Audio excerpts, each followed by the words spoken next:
Happy Sunday, everyone. It's Easter. Happy Easter, everyone. Definitely wanted to say good morning to everyone and just want to start my day, and hopefully you're starting your day the same way, tapping into that spiritual realm. Some of you may be going to church, some of you may be at home, and some of you may be at work. So, for which way it is, it's okay. One thing I do know about having a personal relationship is tapping into that spiritual realm no matter where I'm at and being led to go where I need to go or what I need to say. So definitely this morning, I just want to share some things with you that has been placed on my heart. My normal morning ritual is to go have breakfast, but today, on like a Sunday, sometimes I go out and eat with my girlfriend, or either I'll just go grab a coffee from my favorite place, McDonald's. And in doing so, I often just take a moment, to reflect, either before I go, after I go, or during the day, and also every day. I mean, it's a given that we should definitely build that relationship with your personal Savior, and understand, just being grateful, being humble, knowing that all things are possible through Him. And I just appreciate and adore the fact that I'm alive and well and able to flourish and do the things I'm led to do. And because I do know, and like you all know as well, when you're led to do something, you can't rest until it's done. One of the things that definitely came across within my spiritual realm this morning was talking about when it comes to jobs, where your testimony will probably be at. And when I say that, I mean there's places where God will put you at for you to testify and you to witness to other folks, other people. It could be another country. It could be at your church. It could be just in the street alone, coming out of a grocery store. So mine today is actually on the internet, reaching many, many, many thousands of people. Who would have ever known that this would possibly be, that I'll be doing this?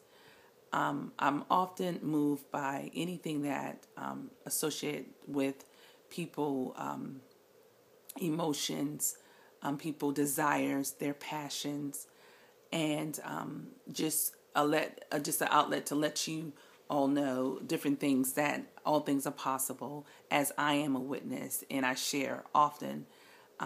Some people may take it as boasting or bragging, but if you've been on any of my other pages and followed me on those, and just to say, it's because what God can do for me, He can do for all. I often share my gifts, my passions, because it may be someone else's. And I do that for the mere fact that I'm led to do so. It's someone that needs to know. If it's one person out of thousands that get that and is supposed to tap into that, then that's all worth it. I just want to share experience about my work history. I majored in fashion, of course. I ventured, what took place was I majored in fashion. I graduate with a fashion merchandising / business degree. Whenever you actually, before you graduate, you go through the STEP program, like an internship, where you go in this particular type of, I can't even get my thoughts right this morning, but this particular setting where you would go to a store and you will, either coordinate clothes, or either you will design a window.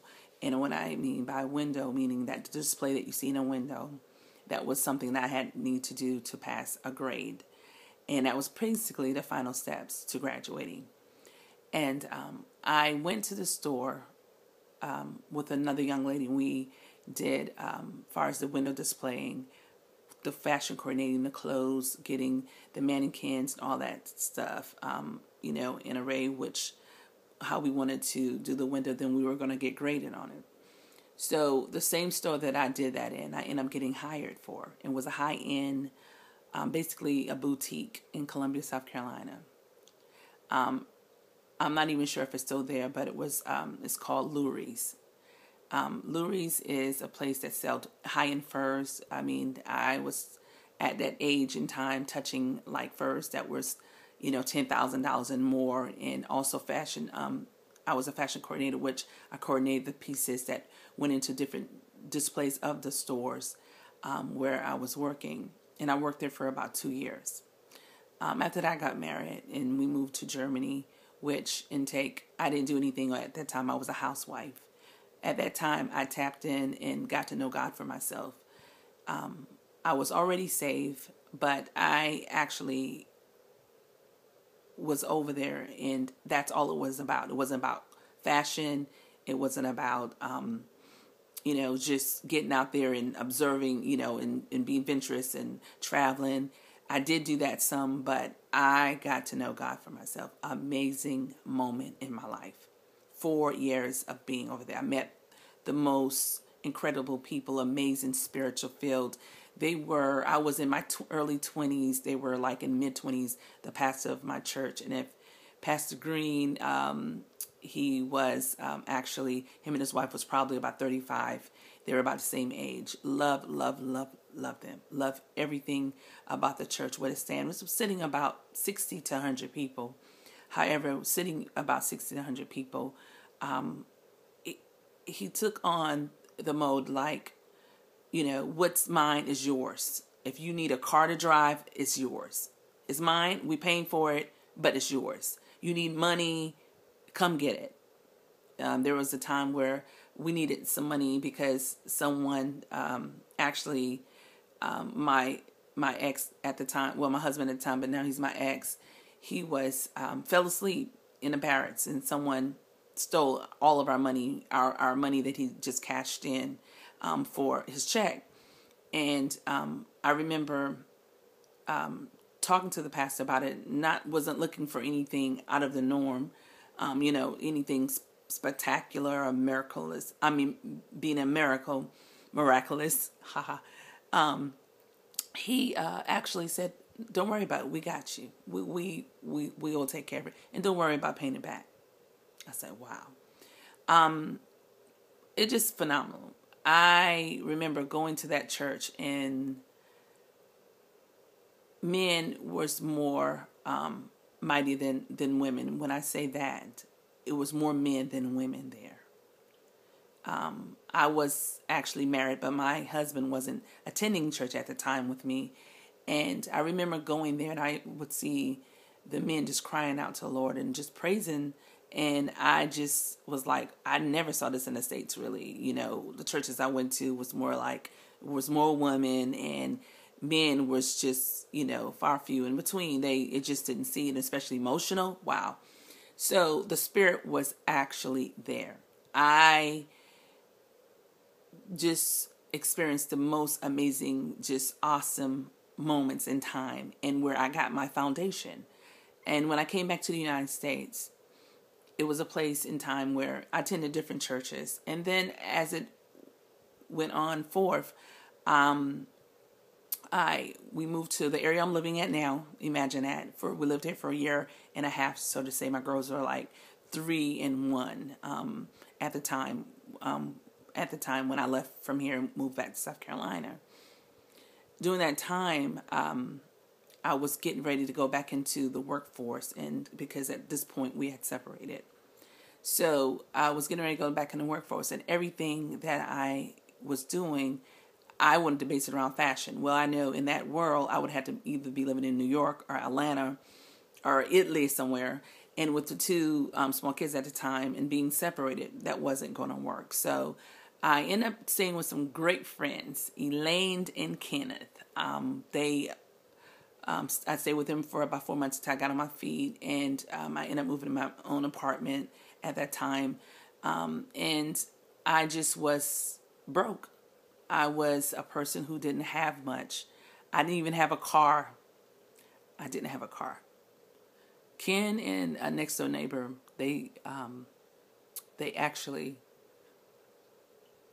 fixed this car up for me. It was a Hornet. It was called, I know it, AMC Hornet, and it was a 67, I believe, or early 70 or something like that. But we were in the 90s, so you imagine that it was real old.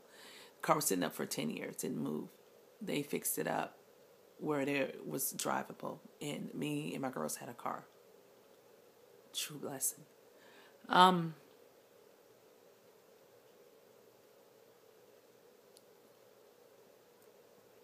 didn't have to live that way. I had parents.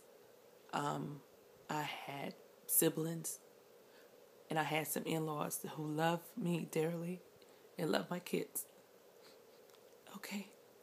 So I didn't have to subject myself to a whole lot, but they were there to help me. But I wanted to be independent. I wanted to do for myself. And I wanted to make sure my girls had. And my desire was to make sure that they wanted nothing for nothing. And with the help of my in-laws who were there and my parents who were there, it helped the load, but for the most part, I wanted to be independent. And my sister, of course, who lived in the same complex at the time when where we were staying. So I just never forget my many blessings. And as I move forward in life, I just remember working as a file clerk. I remember working in restaurants. They never put me in the kitchen. They always say you have to be a waitress. You're not a kitchen material. And I remember all of that, every last bit of it. However, it just built my character, built my my foundation, where the things that I know that I wanted, but it made me trust in God even more. And I had so many used cars. The Hornet car was actually, I was with that when the gas meter monitor didn't actually work. So I ran out of gas very often. But I remember standing by a bus stop one day, because I didn't have a car then. This is before I got to Hornet. And I remember seeing this car go by. It didn't even have a hood. And I said, God, I will take that. I'm out of here in the rain. I'm out in whatever weather it was. I'll take that. I mean, I get that. That person riding around, I'm not going to talk bad about that person, down that person. He got a car, she got a car. I don't. So it went from having that car. I remember a young lady, her name was Jenny. She worked with me at RMBG in Columbia. It was a mortgage company. And she sold me a car for $50. It was an Excel. The car, was actually drivable. And I remember it smoked. And I remember saying to myself, I didn't want to stop near no red lights, none whatsoever. Because if I stopped, the smoke was going to come way around the car, circle around the car. And of course, I was embarrassed to whatever degree, but still yet I was driving. And I remember one time I parked, I was driving and I was at this red light and it stopped. And I was like, oh my goodness. And this nice car, looked like it was convertible, and a guy was sitting in there. And I remember him looking out around, at the bottom, as far as looking over his door and looking back. They said, oh, I thought it was, and I heard when he said, I thought it was my car. And I said, oh my goodness. So of course, I was like, wow. But it went further than that. I ended up getting another car where it was just a guy, he sold the car, and I can't remember how much it was. It was a 323, if I believe, a Mazda. Always loved those cars. And I got that car, and then it went from a Ford Escort, which my mother-in-law actually, and my in-laws actually co-signed for me because, of course, at that point in time, going through student loans and all that, I was like, I was like, okay, I need to pay them back. But in paying them back, when they pulled the report, I have no credit. My sheet